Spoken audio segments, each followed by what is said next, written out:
YouTube, what's going on? Thank you so much for being here. We have a big show for you today as the Deshaun Watson news is in, and also Everyone is a Bust Part 1. We'll have 2 episodes this week, making bust cases for the best players in fantasy football. That's what you want to hear, right? Well, anyway, we thank you for being a dedicated listener and viewer of fantasy football today. Now you have to spread the word. Please tell your friends, help us grow. Tell your friends to subscribe. Of course, you should hit subscribe. We've got an episode. We got probably 6 episodes a week for now. Eventually, it will be 8 episodes per week during the season. So we are the most dedicated podcast to help you win your league. And we're getting started right now on Fantasy Football Today. It is August, and we've got a big show to kick off the month. We've got football this week, the Hall of Fame game coming up on Thursday, Jacksonville and the Raiders. Preseason starts in full swing the week after that. And we've got position previews beginning on Thursday this week. So it is officially fantasy football season, and we are officially excited as hell to get going here. But we do have to talk about Deshaun Watson, as he's been handed a 6-game suspension, which is still subject to appeal from the NFL. Welcome, everybody, and happy Monday. Happy fantasy football season. Adam Azer, Dave Richard, Jamie Eisenberg here on Fantasy Football Today. We'll not have time for your emails most likely, but send them in at fantasyfootball@cbsi.com. Jamie's all dressed sharply because he was just on CBS Sports HQ reacting to the Deshaun Watson news. Let's react to it right now. Jamie, what's your take? 6-game suspension. Again, still the NFL could appeal, and then it would go to Roger Goodell. So I don't know if Deshaun Watson is out of the woods right now, but if it is a 6-game suspension, give me your basic reaction here, and then we'll get into the rankings and the draftings and all that. I'd be surprised if the NFL appealed this, although the Calvin Ridley suspension just keeps ringing in my head that he got a year for what he did. But in any event, I think, when you look at Watson's fantasy value, he's at that position where, you swing for the fences, and he's got number 1 upside. He's got top 10 upside. He's got top 5 upside. And so if you can survive the first 6 games, and we know that it's easy to take, a second quarterback, unless it's a, super flex or 2 QB league. I mean, he's right now, I ranked him 12th. I wouldn't be surprised if I put him in the top 10 on a per game basis. He has that upside. We've certainly seen it with lesser talent around him. Now he's got an amazing offensive line, quality coach, and some decent weapons, not the full weaponry that you would like to see, but he'll make enough plays with his legs. So if you can survive the first 6 games of the season, maybe you're 3-3, you get that guy back for week 7 on, you got a pretty good chance to win your league if your running back and receiver depth is as good as it hopefully can be. Yeah, in his rookie season in 2017, he took the world by storm, 19 touchdowns in 7 games, 6 starts, and he was the number 1 quarterback per game. Since then, in 4-point per passing touchdown leagues on a per game basis, Watson has been number 4, and number 6. And in 6-point per passing touchdown leagues, he's been number 6 per game, 3 straight seasons. So he's never finished higher than 4th, but he's been kind of hampered by low pass volume, maybe some bad touchdown luck, that kind of stuff. He's been great, though. So, Dave, we talked about how you can draft Trey Lance, who's been a riser. You can draft Trey Lance before you draft a guy like Rodgers or Cousins or maybe even Stafford, Carr, something like that. Maybe you could take the same approach with Watson, and, if you could draft Watson and then draft a steady starter or something like that, who would you draft first at this point, Trey Lance or Deshaun Watson? Trey Lance. I would rather have the chance at Lance for the first 6 weeks of the season, and I'll know where he stands for those 6 games. If he's good, he's my quarterback the rest of the year, and he should be good week 1 against Chicago, week 2 against Seattle. So I'm expecting Trey Lance to get off to a good start statistically and to keep the job. But Jimmy Garoppolo, I don't see being on the 49ers. He'll have job security. It'll be fine. So I'm taking Trey Lance ahead of him. I'm taking Kirk Cousins ahead of him. I'm taking Derek Carr ahead of Deshaun Watson. I drew the line at Tua Tagovailoa, and I do think that Tua does have some upside, but he doesn't have the same type of upside as Deshaun Watson. So Watson's going to be lower for me. He's going to be 16th, and we're assuming he's going to be exactly the same player that he was when we last saw him play in Houston. Now he's going to Cleveland. It's a completely different situation. I think it's the worst receiving core that he's ever had to deal with. I am not certain that they are just going to unleash Deshaun Watson and let him throw like crazy. They might, but I would imagine that he'll be reined in quite a bit. He was reined in at times at Houston, but for the most part, he had his way and he got to throw quite a bit. And he was not only hyper efficient, but he scored a lot of touchdowns. I am nervous about that in Cleveland. And when he comes back, he's playing Baltimore. He's playing Cincinnati, Buffalo, Miami. His schedule when he comes back is tough. The easy part of the Browns schedule, no question about it, it's those first 6 games. And that it's a good reason to get behind Nick Chubb and Kareem Hunt, and they can help you get off to a real fast start on your fantasy team. But I'm not convinced that Deshaun Watson's going to come back and be a top 6 fantasy quarterback. Pretty much any other passer that's got high upside, maybe not as much upside as Watson, but high enough upside, I'll take for the full fantasy season. Remember, these first 6 games, man, that's almost half of your fantasy regular season. Yeah. So I totally get the idea of putting Watson on your team. I'll do it in round 12. I'll do it. I'll put him on my bench in round 12 just to see what happens. But there's no guarantee that he's going to be worth a round 8 pick or something like that. He could be outstanding, but he could also be a bust, and there's definitely room for him to be a pain in the butt on your bench for the first 6 weeks of the season. Okay. Jamie, I don't know if there's anything you wanted to respond. I just think you're probably more optimistic about his performance, it seems. Yeah, I mean, I'm trusting the talent. I don't really care about the schedule when it comes to him. I'm not sold on Baltimore's defense being great, by the way, anyway, especially watching Hamilton try to cover some of his own teammates yesterday. In any event, I think, talent will win out here. I think he's proven to be one of the best fantasy quarterbacks. I'm hoping the time off will not hinder that. I do think that his system will be great. I think this would be the most protected that he's been. And in terms of being held back, I can't imagine that they made the investment that they did in him to say, go be Baker Mayfield, go be game manager. They're going to let him play, and they're going to let him make, plays to what I would assume they, in their mind, would allow them to, get to a point where they're, competing for a Super Bowl. And he has that type of upside, that type of talent. Okay. They've been 28th in pass attempts each of the past 2 seasons. Yeah, that's going to change. I agree. I don't think they're going to be 28th, but I don't think they're going to be 8th. What do you think? A middle of the pack? Maybe a little below. 12 to 15. Yeah, I don't know. I mean, I could see them being 20th or something. I've got the numbers if you're interested. If they're not a run-heavy team, then what does that mean for Nick Chubb? It means it's big trouble for Nick Chubb. Well, they could be just a better offensive team to begin with. It could be, yeah. Or it could mean more catches for Chubb. And remember, look, it's not like he needs his passing prowess just to be the reason why he's a good fantasy quarterback. He's going to make plays with his legs. Sure. Dave, Mr. Unite Us All, I like that, says, Dave, last week you said in a Superflex you would aim for 2 of the first 15 quarterbacks. Do you like Watson enough to make it 2 of the first 16 quarterbacks? Sure. Yeah, absolutely. Okay. And then you know what you got to do with prioritizing a third quarterback, because you got to fill in those first 6 games. Okay. And you don't want it to be Jacoby Brissett. Right. You got to aim higher than Jacoby. And somebody said, MacGruber, great underrated movie, said, going to be hard to separate my personal feelings from fantasy implications with the Watson news. And I'll just say, we're not going to get into that. That's a personal decision. We're just going to give the fantasy analysis. It's a sensitive subject, and I get that. But at this point, I think all we can do is just give the fantasy analysis. All right, let's finish up this fantasy analysis with the rest of the Browns. Okay, so when do you draft? You guys talked about Deshaun Watson. When do you draft Nick Chubb? I never moved Chubb, with the wide range of Watson not being suspended to missing the entire season. I think his role in the offense is solidified. If there was no Kareem Hunt, he'd be ranked as a top 5 guy. Unfortunately, because of Kareem Hunt and potentially whatever they decide to do with Ernest Johnson and maybe Jerome Ford, if one of those guys get moved, Chubb is still going to be a contender to lead the NFL in rushing. He's going to be limited as a pass catcher. He's got 1,200 to 1,500 yard rushing potential, 200 to 300 yard receiving potential. He's got double-digit touchdown potential. And so he's a pick round 2 in non-PPR, round 3 in PPR, just because of his, lack of involvement in the passing game. Kareem Hunt is still a high-end flex, lottery ticket type of guy. As we were ranking the handcuff running backs, he's in the near the top of the list, if not at the top. And you just know what you're getting. He's going to be heavily involved, especially with the receiving core looking like it is. I think he'll be heavily involved in the passing game. So those 2 guys really didn't move, and I'm not going to move them at all as well. All right. What about Amari Cooper, Dave?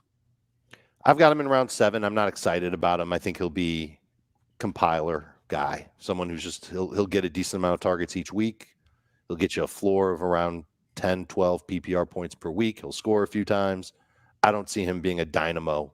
Certainly without Deshaun Watson, it's not going to happen. You almost don't want to use him the first 6 weeks of the season if you don't have to.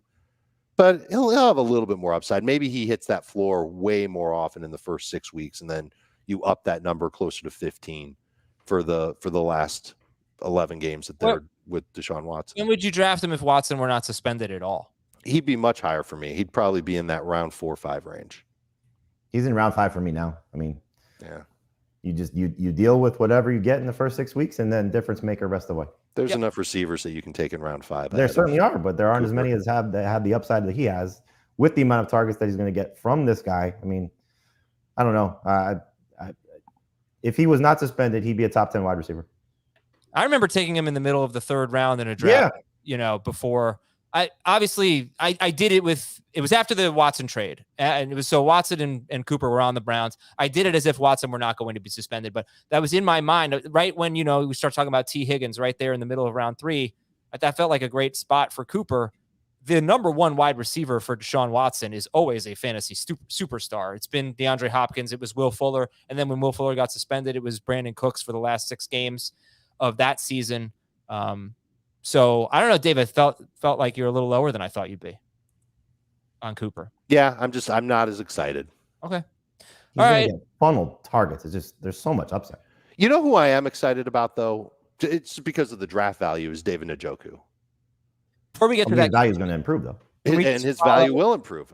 But he's going to end up being drafted as a top 12 tight end. I'll get to him in a long time. I just want to know, is there a second Cleveland wide receiver worth drafting, or should we just wait 6 weeks? Njoku's that guy. Yeah, I think you wait it out. I mean, you've gotten the reports about the connection with Peoples-Jones. David Bell, I believe, is still on the pup list. I know he hasn't done anything yet. So, we'll see what happens there because he's going to be the slot receiver along with Cooper. But when they go 3 wide, he'll probably be the one playing inside. And, guy that coming out of college certainly proved that he can be a high volume catch guy as well. I think, though, Peoples-Jones will be the type of receiver, that the MVSs, the big play guys that you just can't rely on week in, week out, but, can be a 2-touchdown guy on a certain week. Much better DFS play. But, yeah, I think you're better off just, kind of waiting it out. Week 4, week 5, depending on how the waiver wire looks for you, get him a week ahead of time, 2 weeks ahead of time before Watson comes back. And then maybe you have not a breakout player, but, somebody that can end up being the 3rd receiver in a 3-receiver league. Oh, then so do we draft Njoku? I can't stash a second tight end, I think, for 6 weeks. Or do we just pick him up later in the year? Again, I think, you'll get enough production from Jacoby Brissett. As bad as Brissett is, it's not like he's not going to connect with his receivers and they're not going to make plays. They're not going to make the same type of plays that they'll make with Watson, but they're still going to make plays. But where do you have Njoku ranked? Huh? Where do you have Njoku ranked? I'm getting to it right now. So he'll be, as Dave said, right in the neighborhood of top 12 guys, with Pat Freiermuth and Irv Smith and Dawson Knox. There's a clear top 11 for me that Njoku won't crack, so I won't put him ahead of Cole Kmet. But in those touchdown dependent guys in PPR, I probably would take a chance on Njoku ahead of them. Well, so touchdown guys. Where do you have him ranked now? Prior to prior to Watson, he was like 17. So right. That's what I'm saying. It's like, why am I going to stash that for 6 weeks when I don't know that the payoff is going to be that great? Well, I had him ranked. My rankings were with the thought of Watson being suspended a full year. I know. If we think he's not going to basically be worth rostering for 6 weeks, it's going to be. You shouldn't draft him. Right. That's what I'm saying. I think that's how you feel. Again, I think he's still going to have some level of production. Right. Okay. He's not putting up zeros. Yeah, he's not. But it's going to be hard to take him as a. And it's an easy schedule. Remember, these first 6 weeks for Cleveland are easy. Run it down. The first 4 are probably Carolina, Jets, Steelers, Falcons. Steelers might not be. Steelers could be tough. Carolina could be tricky. Yeah, Carolina, Pittsburgh might not be. Jets and Falcons should be pretty easy. Then you have the Chargers and then the Patriots. Not according to Dean Pease. Chargers are going to have to throw and play from behind. Brissett's going to be under pressure all game long. That's going to be ugly. If Derwin James is covering tight ends, are you going to start David Njoku with Jacoby Brissett in week 5? And then not unless Njoku's been on fire the first 4 weeks of the season. Right. But you're drafting Njoku late with the idea that he's your streamer to begin the year. And if he catches fire, then you've got a tight end solved all year. Well, you'll hear more about this on CBS Sports HQ at noon Eastern every day for the rest of your life, because it is Fantasy Football Today time. The video version, hosted by Jamie, will be on CBS Sports HQ noon Eastern Monday through Friday. And then once the season starts, they'll have the Sunday morning extravaganza to get your lineup set and get you ready for the games. You need to download the CBS Sports app. That's where you can watch HQ 24/7. So I have it on my Roku. You can have it on your Apple TV, your Amazon Fire, whatever, your smart TV. CBS Sports app. That's where you watch CBS Sports HQ. It is 24/7. It is free. It is sports coverage that you will not get anywhere else. There's gambling coverage. There's fantasy coverage. There's not people screaming at each other about who the best coach in football. It's not that kind of stuff. Okay, we leave that to the other people. You're going to love CBS Sports HQ, and Fantasy Football Today airs noon Eastern Monday through Friday. I'd like to give an apology to all of our loyal listeners who've been sending Fantasy Cops emails. It's like the best segment we have, and I haven't done it. I'll have to find some time for it, and I apologize. It won't be today. But Fantasy Cops, I'm bringing them back. They'll be back. So sorry about that for not getting to those. I would spend more time on the news, but I do want to get to everyone as a bust. We hopefully will be able to talk about 12 players today. So, Dave, let's start with you. What's the biggest news, other than Deshaun Watson, biggest news or nugget or whatever that you saw from over the weekend? The biggest news. What happened? Debo Getting his contract, or DK getting his contract? I know what it is. I'll help you out. No. I was going to say Chris Godwin's still not participating in practice, and we're going into week 2 of training camp in Tampa Bay.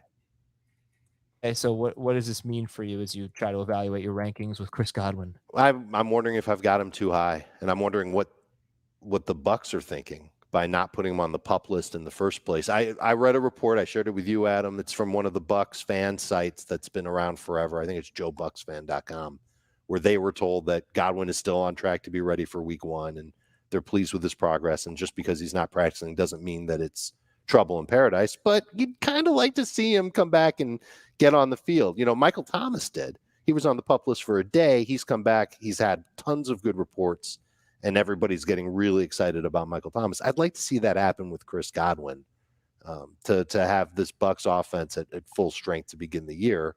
I guess we just got to keep waiting and seeing. And for now, when you're drafting Chris Godwin, you're taking a little bit of a leap of faith. You have him 18th in PPR. Jamie has Godwin 21st. Heath has him 16th. Jamie, what's the biggest news from over the weekend? I think it's the two contracts. You know, the fact that the hold-ins are over. Not in Pittsburgh. Back at practice. Samuel will be back at practice. You don't have to worry about any more trade, discussions with Deebo Samuel, if there actually were them. We're taking part. So we'll see now. Hopefully Trey Lance, can start to connect with Deebo Samuel, and we get to see what this 49ers offense looks like, and we get to see how DK Metcalf does with his new quarterback. So I'm glad that we have these stories behind us. All right. Well, you missed the big news. I really think it's what the Cowboys and now Jerry Jones are saying about Ezekiel Elliott. Sure. I was thinking, I said this with Chris on F15.5 last night. Based on reports, tell me why I should draft Javonte Williams ahead of Ezekiel Elliott right now. I was just looking at that. If the Cowboys are talking about him being, they had what did Jerry Jones say? That he has to be the focus of the run game. The feature of the run game. And what Jerry Jones says carries a lot of weight.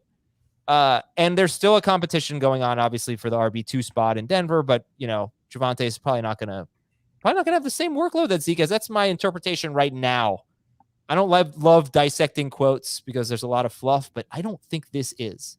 So tell me why, if you still have it this way, why Javonte should be drafted ahead of Zeke. If they have the same workload, Javonte is going to destroy him. Mm-hmm. I don't know if that's true, and I'll tell you why. You just said that, though. No, I'll tell you why. If they have the same touches, it depends on goal line, because I know Zeke is getting all of the touchdowns. I still don't know that in Denver, Well, I mean, look, there's obviously some uncertainty with Javonte Williams, which is why he's not ranked as highly, at least for me, as he was prior to the Melvin Gordon return. But the fact that early in camp that Gordon is not working with the first team offense as much as he is working with the second and third team offense tells me that they like Javonte enough that they're going to give him the opportunity to be the featured guy, not to win the job. He's obviously the starter, but to be the featured guy. With Zeke, he's going to be the featured guy, but just how successful is he going to be? How productive is he going to be? How much of it was the knee? How much of it was just he's starting to really tail off? They lost 2 offensive linemen this offseason. You know, how much is that going to be of an impact that he's not as productive, because the line was really something that was saving him and making him a above average player to an elite player, you know, during his heyday. And so, look, there are things about Ezekiel Elliott, the point in his career, the fact that he's already, you know, dealt with an injury that he had to play with. What happens if he gets hurt even more significantly and now he misses time? And Tony Pollard, every time he touched the ball last year, was much more explosive. You know, I don't care any metrics you want to tell me. My eyes told me enough. And so I look at the situation in Dallas. I'm avoiding Ezekiel Elliott. The fact that his ADP on Fantasy Pros is 30th, good luck. Enjoy him. I hope he does well for you. I will not be taking him until round 4. Okay. Okay. Like the passion. All right. So let's do some more news and notes here. Quarterback notes. Looks like it's Mitchell Trubisky's job. Mitchell Trubisky has basically been told it's his job to lose, according to Peter King. It doesn't seem like Kenny Pickett is anywhere close to winning that job. No, but Mason Rudolph has looked good so far. Yeah. I would imagine Rudolph will tail off at some point here, and Trubisky will be the replacement for Big Ben. We'll call him Big Mitch. They were using Pickett on holding drills. Like he's far away. Yeah. Yeah, that's okay. I mean, but you know, think about it for your projections for that Steelers offense. It's wild because he was considered the most NFL ready quarterback in the draft class. And well, he's brutal so far. Trey Lance, based on what I've read, I haven't read a lot of good stuff on Trey Lance. It's been hot and cold. Yeah. Yeah, I haven't read like, oh, he sucks, but something to keep an eye on here. We don't have to dissect it. It's early in camp. They're not even playing with pads. I think that starts today. But not the greatest start for Trey Lance. Of course, he hasn't had Deebo Samuel. Running back news, talked about Ezekiel Elliott. Joe Mixon, you know, there was this whole thing about how they're over the whole not being on the field on the final drive of Super Bowl, but he actually said that he was used in the 2-minute drill throughout the postseason, but not on that drive. I thought that was interesting because, you know, that would signal a more receiving upside for Mixon. Well, that's if they carry it over into this year. Exactly. He did have they pretty big jump in catches late in the year when Burrow started throwing. Yes. Mm-hmm. Anyway, he'll be on the everyone is a bust list later. Rams rookie running back Kyron Williams could return for the 3rd preseason game. Kansas City rookie running back Isaiah Pacheco got some second-team work ahead of Ronald Jones. He got some first-team work too. Oh, how about that? They are mixing him in, but I'm still scared that the Chiefs are going to mix everybody in. And they're going to go full committee at running back. It's good though for Edwards-Helaire that the guy with the most robust resume of the group is not pushing him for touches right now. Jones, right? Here are a couple of quotes from ESPN reporters covering their beat. From Jamison Hensley for the Ravens. J.K. Dobbins is expected to be back by the start of the regular season, but it's uncertain whether he will be at full strength at that point. Gus Edwards is farther behind Dobbins in his recovery and could miss a chunk of the season. And both of them are currently on the PUP list, yes? Yes. That's how you're supposed to use the PUP list. Right. Here's one from Nick Wagner, who covers the 49ers for ESPN. Ideally, Tyrion Davis-Price offers short yardage and goal line help. Yes. Elijah Mitchell handling the bulk of the work. But injury concerns about Mitchell are real, and it wouldn't be a surprise to see Davis-Price and Jeff Wilson involved early and often, even if Mitchell hangs on to the starting spot. Goal line thing there stood out. That would be bad for Mitchell. When you go back and watch Davis-Price in college, he's a physical back. He's a big boy. And it kind of made you wonder what was it about? Was that the thing that the 49ers really liked about him? And they figured they can just teach him their wide zone running scheme along the way. Because I don't know if he was necessarily proficient in that at LSU. Someone who follows LSU could let me know if they think he was. It's definitely going to be a mix in San Francisco. It hurts Elijah Mitchell to a significant degree. Okay, and Travis Etienne has been the star of training camp, according to Jaguar Report. And Peter King was at Giants camp, and he came away impressed with Saquon Barkley and rookie wide receiver Wan'Dale Robinson. Go to wide receiver news. Chase Claypool. Has Saquon cracked the top 12 yet for everybody? Overall? No, just at running back. Oh, he's been there all offseason for me. What about you, Dave? No, he hasn't, but he's pretty much getting there. He's almost in the top 10. I moved in ahead of Fournette. All right, Chase Claypool day-to-day with a shoulder injury. Deebo Samuel signed a 3-year deal. I thought this was interesting. Football Outsiders publishes a list every year of under the radar prospects. So for this year, it's players who were drafted in round 3 or later for the last 3 seasons between 2019 and 2021. So not 2022, the 3 seasons prior to that. Round 3 or later, and they have not played more than 500 offensive snaps or defensive snaps. They lowered the threshold for running backs that they have not played more than 300 offensive snaps. So their number one kind of under the radar prospect for this year is Chargers wide receiver Josh Palmer. And number 3 is Ramondre Stevenson. So My favorite. yeah, I mean, obviously you guys like Stevenson. Palmer doesn't necessarily get drafted, but just a name to know. I keep saying it. Between Josh Palmer and KJ Osborne, they're going to be in offenses that are going to push the ball down the field. They're going to be in situations where you're going to see pass volume be certainly in their favor. And they are an injury away, as we saw last season, from being very relevant and very viable and potentially, I don't know, league winner is the type of designation you want to put on them. But Osborne numbers popped last season when Adam Thielen was out, and they love him. And Palmer's numbers were certainly moving in the right direction toward the end of last season, and they love him. And we know Mike Williams has battled some injuries, and Keenan Allen's getting to a point in his career where maybe you have to worry about that a little bit as he's getting into his early 30s or approaching 30. These are 2 easy players to take at the end of your draft, and if they struggle or don't get involved early, then that's the type of move you make to move on from them. You might regret it at some point during the season. But they're so cheap and they have so much upside. They're so worth drafting. Disposable late round wide receivers. We're always interested in those kinds of guys. They both qualify. Do they also qualify as friendship strategy receivers for those of us in deeper leagues that take an early pick on Justin Jefferson or Keenan Allen or Mike Williams? Absolutely. Or Thielen or and any which way you want to shake it out. Yeah. Backing up wide receivers typically isn't something that we do. In the case of the Chargers, guys, I kind of like it because I agree. I think Palmer's a good talent.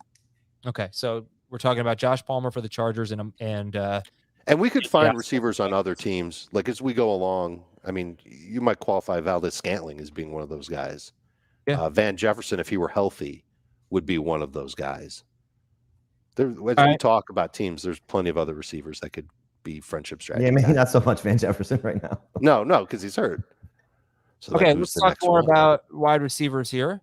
ESPN's Eric Woodyard covers the Lions, and he answered the question, who will lead the Lions in receiving yards?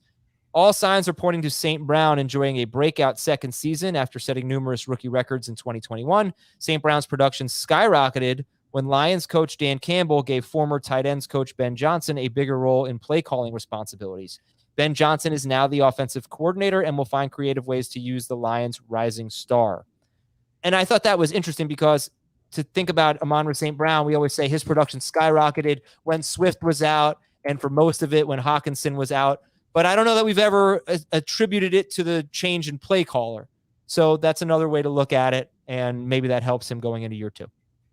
He had a 33% target share. Yeah. During the end of last season. It's not going to happen again. He's a top 5 receiver, right? So nobody's drafting him to be what he was at the end of last season. He was a top 5 receiver in those 6 games. He's already discounted. But you're saying he's discounted, yes, based on where he finished, but he's still going as a 23rd receiver off the board on Fantasy Pros. Like I just don't understand that. Like, could he still be in that range? Yes. Absolutely. But again, we attribute it to the other guys not being there, and now you want to attribute it to the play caller. Those guys were there, and they added DJ Chark, in terms of Hawkinson and Swift. He averaged 11 yards per catch. Williams at any point in the season starts to play and produce. Like, how much is he going to be that successful? So I feel like just the situation for him, and I think it's almost worth, lumping Elijah Moore in the same boat because, his numbers popped in those 5 games before he got hurt. He did it without Zach Wilson. St. Brown did it without the other guys in the field. There are legitimate things you can point to and say, okay, this is maybe why this happened. Hopefully it's not the case. And Adam, you brought this up, that Elijah Moore's real world talent versus his fantasy production. Something that I said about Stephon Diggs prior to going to Buffalo. Sometimes it just doesn't marry each other. They don't marry each other. And I think that could be the case with Moore. And for St. Brown, look, you asked me at the end of the NFL draft last year, who's the guy that I think could be a surprise receiver? This was the guy that I told you. Yeah.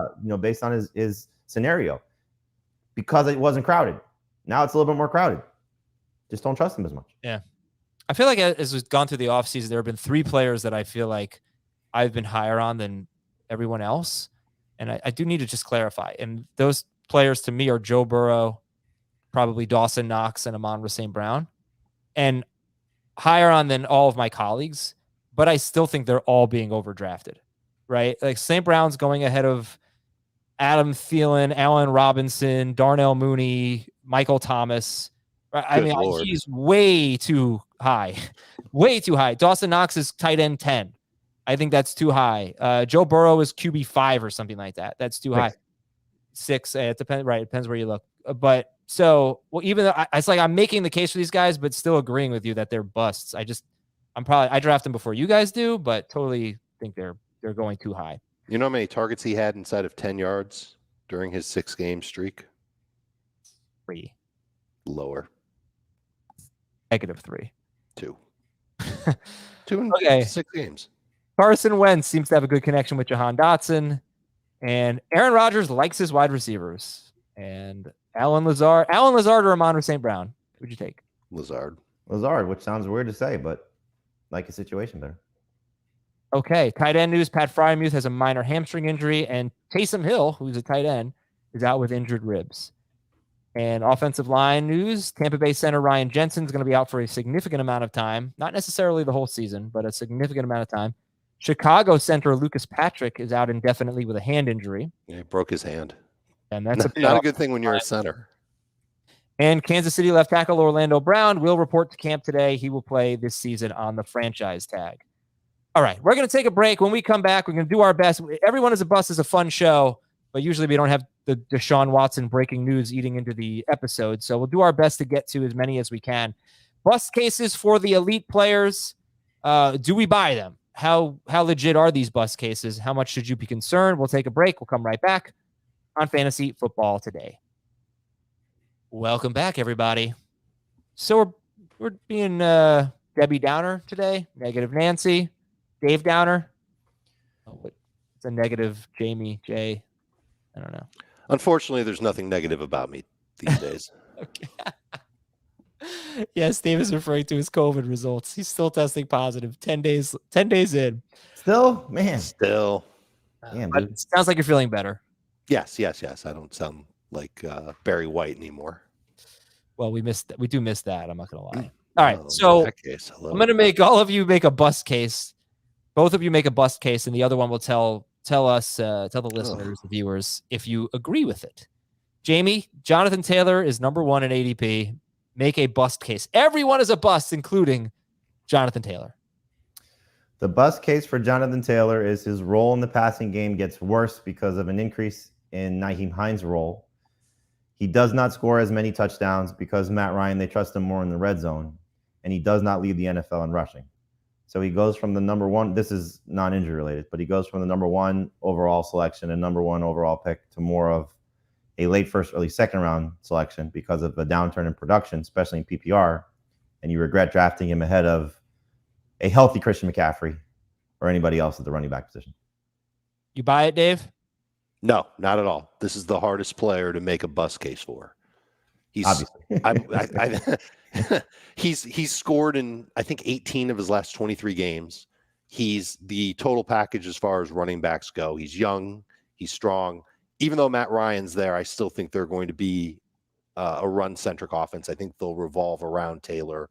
Maybe not quite as much as last year, but still a good amount. I think Nyheim Hines is probably going to take work away from the other pass catchers more so than Jonathan Taylor. As long as he's upright and he's running, he's just an absolute cannonball. And I think there's a chance. I don't know if he can do better touchdown-wise than what he did last year, but I think he can rumble for another 2,000 yards this year and 2,000 total yards. And I think he'll be well worth the number 1 pick in that he will be a consistent stat producer for fantasy managers all year long. The one thing, I know you want to move on, but Frank Reich saying when he was touting Nyheim Hines that they got too run-centric for him was the only thing that kind of, made me a little bit like, oh, what does that mean? And then you go back and you look, and how much of it was a Carson Wentz situation or how much of it was just that Jonathan Taylor was that good? I hope it was that Jonathan Taylor was that good because this is when he became an MVP candidate. But I think it was their first 8 games. think he only had one game with more than 20 total touches. And then in his last 9, when they went 6-3, he had 8 of those over 20 total touches. And so if they want to throw the ball more, where does it come at the expense of? Now, again, this is clearly just nitpicking because we all have Taylor ranked first. I did hear something, and I know you want to move on. Is McCaffrey next? Because we can just. Yep. I just want to point out, Jonathan Taylor scored the fewest PPR fantasy points for a number one running back since 2015, and that was in the first year where he had 17 games. So he played 17 games, and he scored the fewest PPR fantasy points for a number one running back since 2015. So I actually think that it's the hardest player to make a bust case for, but since he's going to go number one in most leagues, he does have more bust potential. Like for example, I think Dalvin Cook is very hard to make a performance-based bust case for. I'm trying to do that. McCaffrey, of course. Mm-hmm. But Dalvin Cook might go 7th or 8th. So, if he plays like the 12th best player, it won't feel like that much of a bust. If Jonathan Taylor plays like the 12th best player, it's going to feel like a bigger bust, if that makes sense. Yes. I mean, look, you're talking, it's mostly McCaffrey because I don't think anybody's taking Dalvin Cook ahead of Jonathan Taylor. And I found this question interesting. I forget who posted it on Twitter, so I apologize. Make a case for Taylor over McCaffrey without saying injury. In non or half PPR. In any format. Oh, well, he's going to score a lot more touchdowns. It's that simple. Okay, so do it in PPR. I'm not going to.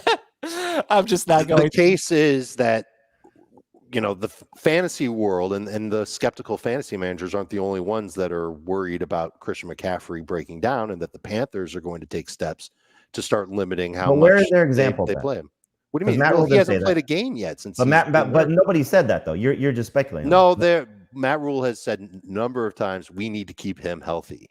Yes, but you've already seen him in practice. He's been sitting out of practices. Look, this isn't to say that when it's 3rd down and 6, he's going to be off the field. I'm worried about. But again, take health out of the equation. Take health out of the equation. Is this taking health out of the equation? Yes. Because this is performance based, Jamie. If he's not playing 25 touches a game, and if God forbid he doesn't get every single goal line carry like he used to get, this is going to lower the ceiling for him a little bit. He's still going to be really good when he's healthy. Still going to average right around 24, 25 fantasy points per game. That is better than Jonathan Taylor.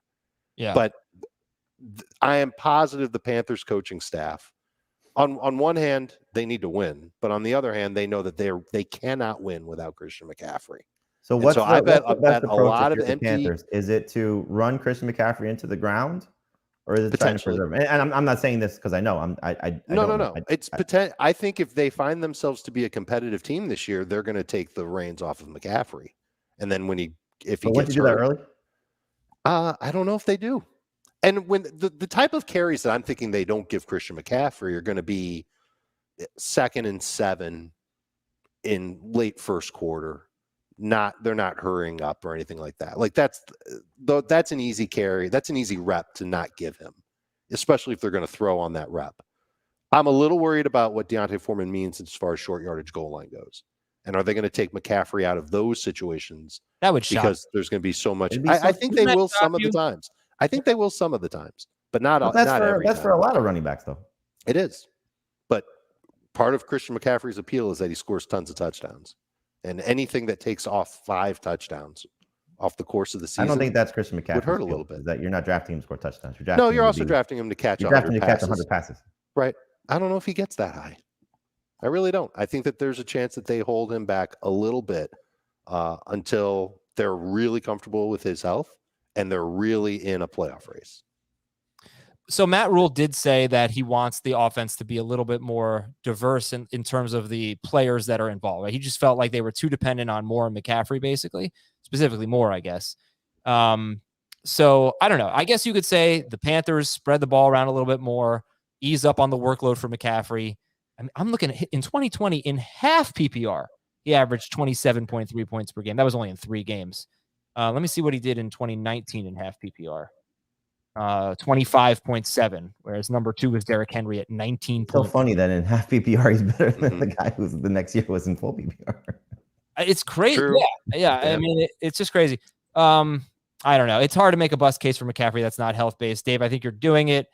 but I think you still acknowledge that he's amazing. So if I'm drafting with people like me, I'm taking him 5th overall. I just think that there's going to be at least 2 or 3 people in every single draft that will not care at all that McCaffrey got hurt the past 2 years, and they're gonna have amnesia for it, and they're gonna take him as early as they possibly can.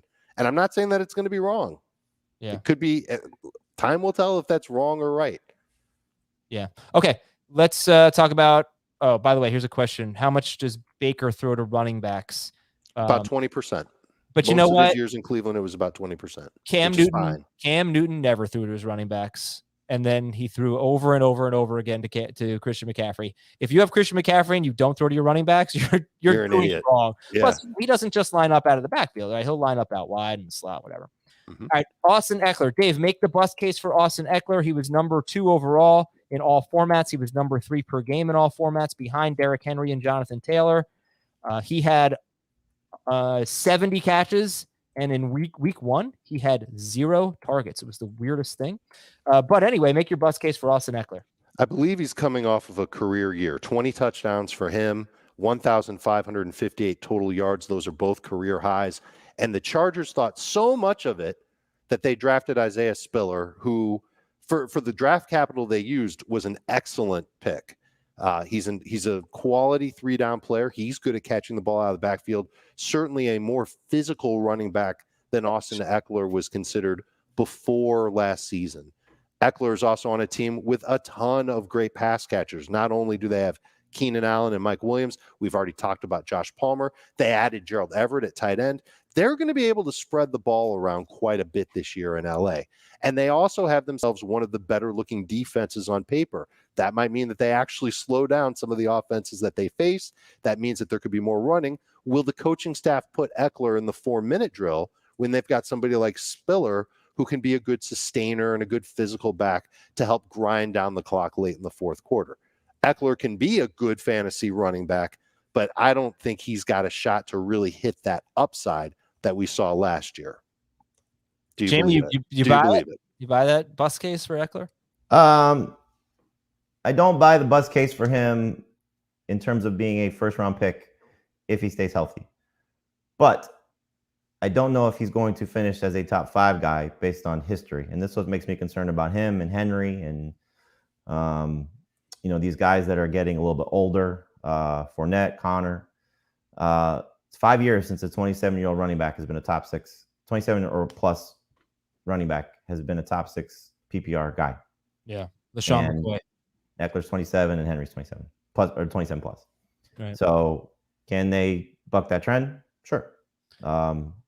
He's not the typical 27-year-old, right? He doesn't totally. have this is why I feel more comfortable about him than Henry in PPR, is that anytime you have a guy that's going to make the majority of his production, successful production, without having to rely on touchdowns, or let me rephrase, anybody that can be successful without having to rely on touchdowns, you feel a little bit more safer about. And so, there was a little bit, if you go back to Justin Herbert's rookie season, remember when he first came back from, I believe he missed 2 or 3 games for an injury. He wasn't throwing to Ekeler as much. And then all of a sudden it was nonstop to Ekeler. And then that carried over to last year. I'm sure a lot of that had to do more with Anthony Lynn and his just, inept play calling. But Brandon Staley's offense and Lombardi's offense and what they do, getting Ekeler the ball, as long as he's not coming off the field significantly for Isaiah Spiller, he should be a star. Okay. Yeah. I mean, the Spiller thing could be interesting because he dominated carries near the goal line. And also I think the easiest case to make against Ekeler is he caught 8 touchdowns last year. He is the only running back since Marshall Faulk in 2020 and 2000 and 2001 to have 8 or more receiving touchdowns. And Ekeler has done it twice. So you can buy it a little bit, but he also had 2 receiving touchdowns in 2020. So if that number comes down, he could be a little bit disappointing, particularly in non or half PPR. All right. Does it help that all the receiving touchdowns came in the red zone? Yeah, but did you see the stat I tweeted last night? I did not. I was looking at where his touchdowns came from, and yes, they did come in the red zone. But only 1 from inside the 5. Only 1 from inside the 5. Only 2 of his 8 came from inside the 10, I believe. So Alvin Kamara, I was like, what does that look like compared to Kamara, the other prominent pass-catching running back? I didn't look at McCaffrey yet. But Alvin Kamara and Austin Ekeler have combined for 34 receiving touchdowns, doing this off memory here, in their careers, and 24 of them came from outside, 10 yards out or longer. It's very weird. Those guys catch a lot of touchdowns and rarely from inside the 10-yard line. I don't know what to make of it. I even said, I have no idea. I'm just tweeting it. But yeah, all right. Anyway, let's go to Cooper Kupp. Jamie, make the bus case for Cooper Kupp, who was the number one non-quarterback in all formats last year. Pretty sure. Could be wrong about that in non-PPR, but certainly in half and full. He goes from having breakfast with Matthew Stafford to only lunch and dinner, and that ruins all of their plans, and everything goes awry. He was not number one in non-PPR. I'm sorry, not even close. Taylor crushed him. But Allen Robinson proves to be a better running mate than he's ever had. Certainly better than he had last year. So better than peak Robert Woods and better than what Odell Beckham and Woods combined to be last season. Teams now decide they're going to just put 3 guys on him and say, you're not getting open. We're going to make Matthew Stafford go elsewhere. You noted this when we were having the Cam Akers conversation, but Pro Football Focus disagrees with you about the offensive line. But let's just say the offensive line is bad. And not bad. Just significantly worse, but maybe. Well, you said significantly worse. They don't consider them to be significantly worse. Okay.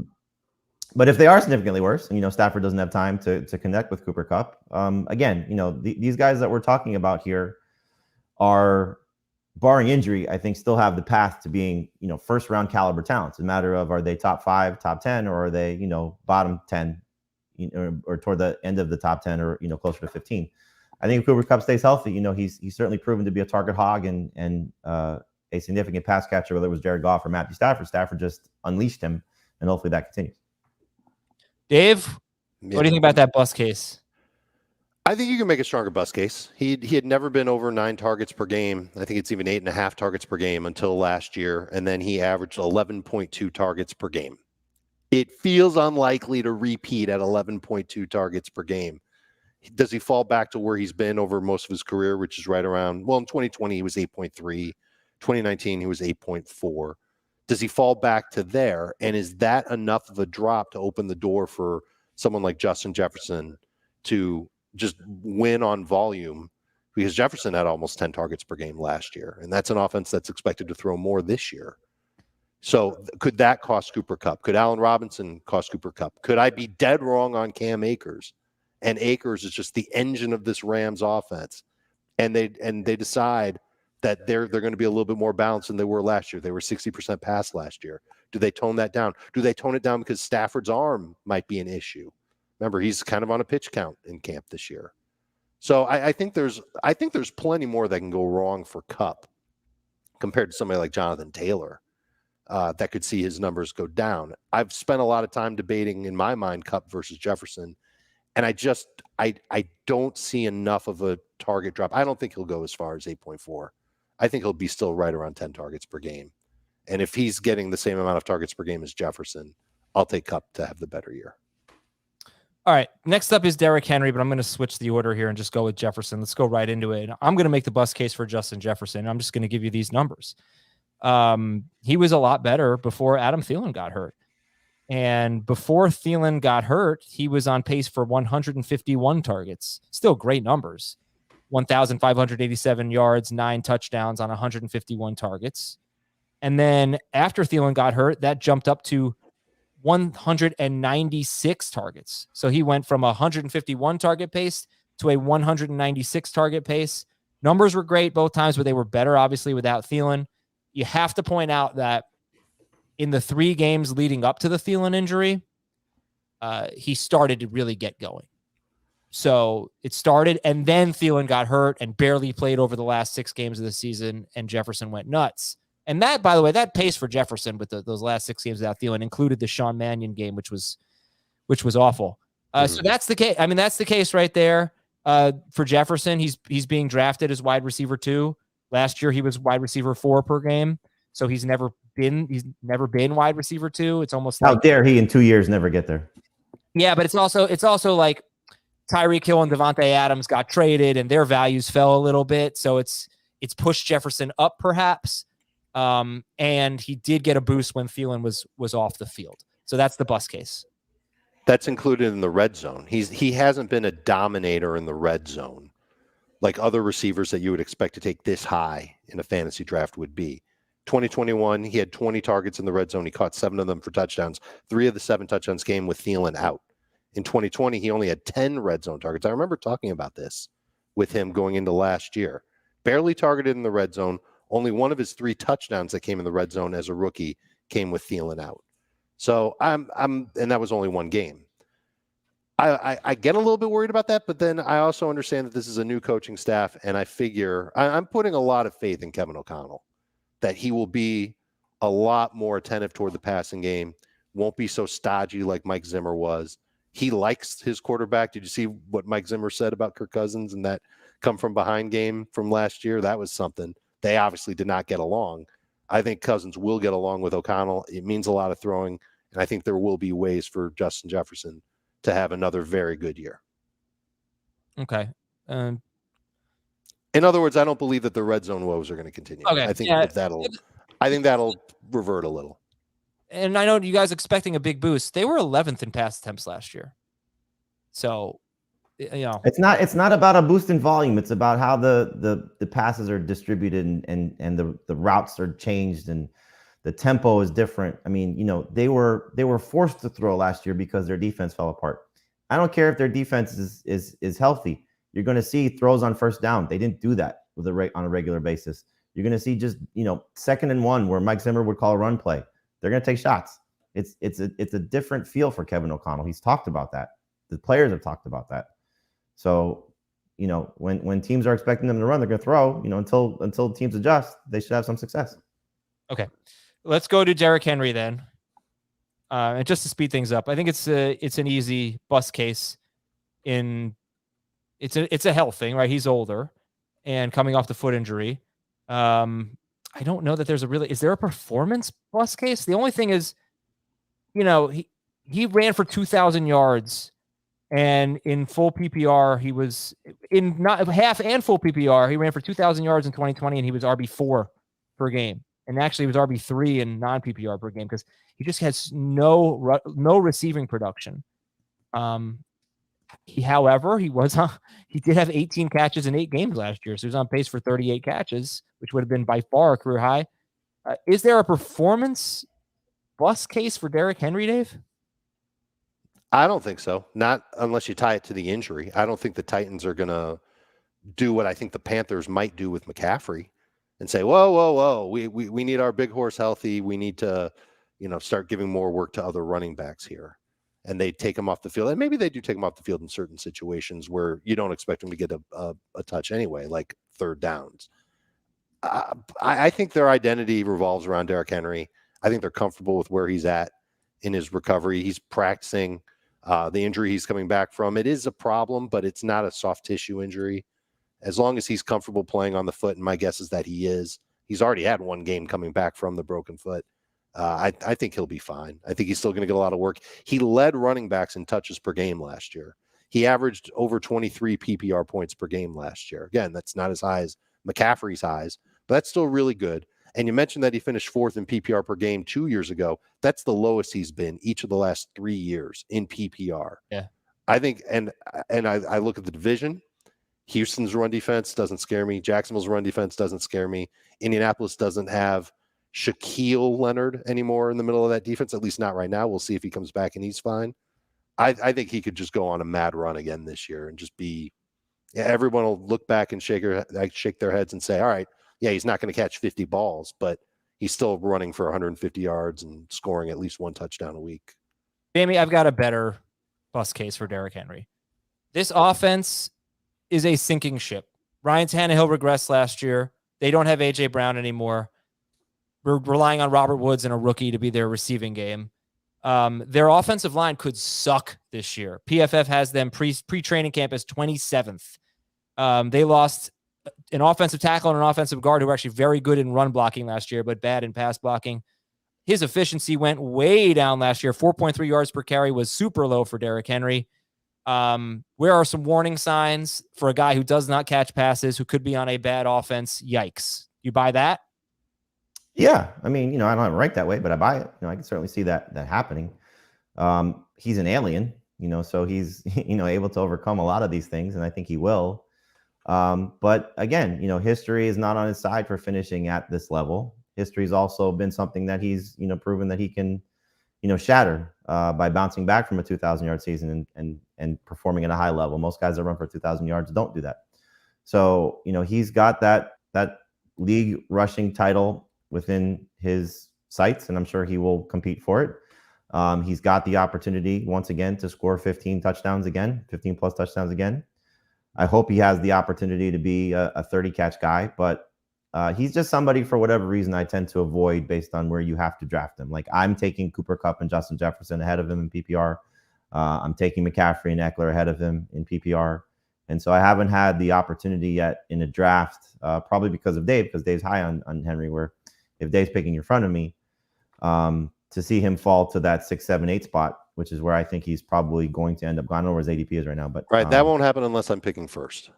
Right, so, but to be honest, I think just looking at the people that we draft with, and we draft with a lot of the same people, which will change. I don't know if Dave is the only one that's as optimistic on Derrick Henry, because he tends to not necessarily get selected in those first 3 to 5 picks. I saw him going round 2 in a draft yesterday. Whoa. Yeah. Wow. An FFPC draft. Well, he's 5th in ADP. He's 5th in PPR ADP. I think people probably see a lot of similarities between Henry and Jonathan Taylor. What's the difference to you guys, other than age? Age, big. Offensive line, big. I think the offense and the offensive line definitely hurts. I don't see there being somebody like Nyheim Hines in the Tennessee offense that could potentially take work away from Henry. And I would be encouraged by the 18 catches in 8 games. Yeah, they were very, very front-loaded. He had 9 catches, I think, in his first 2 games. Mm-hmm. But even after that, he was on like a 28-catch pace, I think, or 26, 20, something like that, which is better than what he'd done before. His career high is 19. But maybe without A.J. Brown and Julio Jones, for what that's Yeah. worth. There was only one game last year that he played without Brown and Julio, and he had 2 catches on 2 targets. It was a small sample size, but maybe. The only other thing I would add is that Tennessee tends to be a smartly coached team. They find ways to win. Yeah. Well, I think using him about 30 carries a game last year or whatever was probably not smart. Right. Well, it ended up biting them in the butt. Yeah. And then he comes back. Could happen again too. Sure. Yeah. Crazy workload, basically. Yeah. All right. We're going to stop here. That's the top 6. We'll do the second 6 tomorrow. I was hoping to do round 1 and round 2, but that's okay. We've got a fun week coming up. We've got value-based drafting, an explanation for what value-based drafting is, why it could help you on draft day on Wednesday, and Thursday is quarterbacks, and Friday is tight ends. We'll be previewing those positions, getting ready for drafts. They're coming up for a lot of people. So thank you very much, everybody. Please hit like. We got draft Tuesday night. Oh, yes. We have a live mock draft only on YouTube Tuesday night, 8 p.m. Eastern. Be there for it. 8 p.m. again, Tuesday night, youtube.com/fantasyfootballtoday. If you're a listener and you don't go to our YouTube channel, please go to youtube.com/fantasyfootballtoday, and we'll see you at 8 p.m. there. And obviously all of our podcasts stream there as well. You can watch us live. Okay, that's it for today's show. Thanks, everybody. We'll talk to you tomorrow on Fantasy Football.